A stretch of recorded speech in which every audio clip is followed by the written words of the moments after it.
Hello दोस्तों, आज की स्टोरी अरुण कुमार जो आपके लिए लाता है कहानियों का पिटारा, जिसमें होती है मनोहर कहानियाँ, कॉमिक्स की नई पुरानी कहानियाँ, कुछ शेर और शायरिया और धार्मिक कथाएं।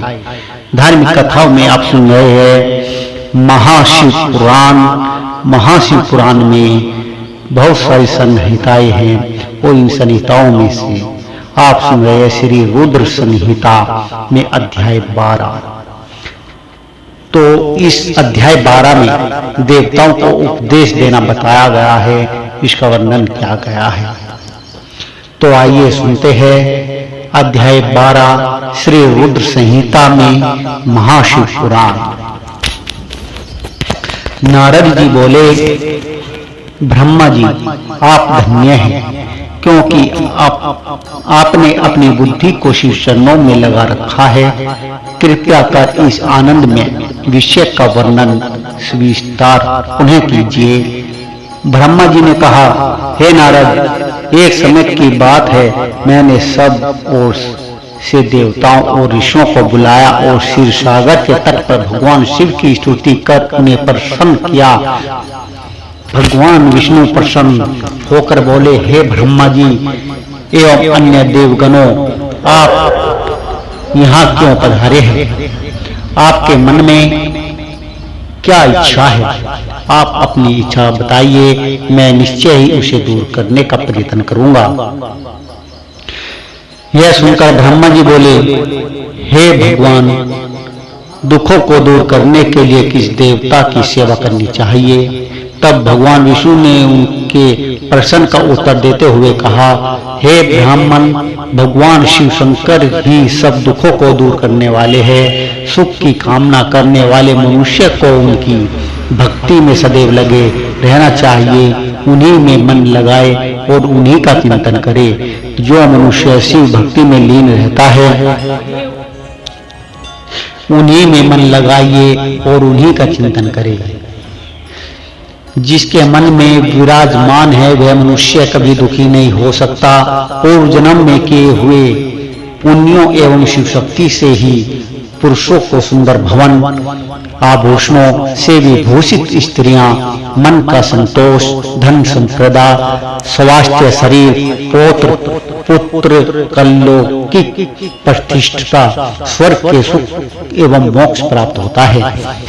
जो स्त्री पुरुष प्रतिदिन भक्ति पूर्वक शिवलिंग की पूजा करता है, उसको हर जगह सफलता प्राप्त होती है, वह पापों के बंधन से छूट जाता है।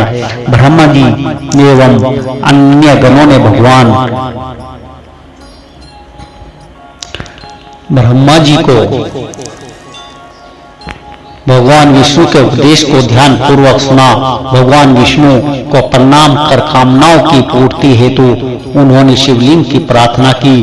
तब श्री विष्णु ने विश्वकर्मा को बुलाकर, हे मुने, तुम मेरी आज्ञा से देवताओं के लिए शिवलिंग का निर्माण करो।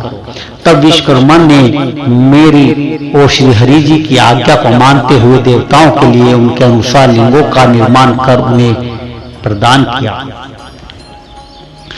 मुनीश्वर नारद सभी देवताओं को प्राप्त शिवलिंग के विषय में सुनो। सभी देवता अपने द्वारा प्राप्त लिंग को पूजा से उपासना करते हैं। पद्म प्राग मणि का लिंग इंद्र को, सोने का कुबेर को, पुखराज का धर्मराज को, स्वयंवरण का वरुण को, इंद्री नीलमणि का विष्णु को और ब्रह्मा जी हेमल्य लिंग को प्राप्त कर उसका भक्ति पूर्वक पूजन करते हैं। इसी प्रकार विष्णुदेव चांदी के लिंग की और वसुगण पित्तल के बने लिंग की भक्ति करते हैं। पीतल का अश्विनी कुमारों को, स्फटिक का लक्ष्मी को, तांबे का आदित्यों को और मोती का लिंग चंद्रमा को प्रदान किया गया। वह ब्रजलिंग ब्राह्मणों के लिए, वह मिट्टी का लिंग ब्राह्मणों की स्त्रियों के लिए, मायासुर चंदन द्वारा बने लिंग का और नागों द्वारा मूंगे के बने शिवलिंग का आदर पूर्वक पूजन किया जाता है। देवी मक्खन के बने लिंग की आराधना करती है। योगी जन भस्मीय लिंग की यक्षगण दधि से निर्मित लिंग की छाया देवी आटे के लिंग और ब्रह्मा पत्नी रत्नमय शिवलिंग की पूजा करती है। बानासुर पार्थिविक लिंग की पूजा करता है। भगवान शिव ने देवताओं को उनके हित के लिए शिवलिंग के साथ पूजन विधि भी बताई। देवताओं के वचनों को सुनकर मेरे हृदय में हर्ष की अनुभूति हुई। मैंने लोगों का कल्याण करने वाली शिव पूजा की उत्तम विधि बताई। यह शिव भक्ति समस्त अभिष्ट फल को प्रदान करने वाली है। इस प्रकार लिंगों के विशेष में बताकर ब्रह्मा जी ने शिवलिंग को शिव भक्ति की महिमा का वर्णन किया। शिव पूजन भोग और मोक्ष प्रदान करता है। मनुष्य जन्म उच्च कुल में प्राप्त करना अत्यंत दुर्लभ है। इसलिए मनुष्य रूप में जन्म लेकर मनुष्य को शिव भक्ति में लीन रहना चाहिए। शास्त्रों द्वारा बताए गए मार्ग का अनुसरण करते हुए जाति के नियमों का पालन करते हुए कर्म करे। संपत्ति के अनुसार दान आदि दे। जप तप यज्ञ और ध्यान करे। ध्यान के द्वारा ही परमात्मा का साक्षात्कार होता है। भगवान शंकर अपने भक्तों के लिए सदा उपलब्ध रहते हैं। जब तक ज्ञान की प्राप्ति न हो तब तक क्रम से ही आराधना करे। इस संसार में जो जो मस्त वस्तु सत्य असत्य रूप में दिखाई देती है अथवा सुनाई देती है वह पर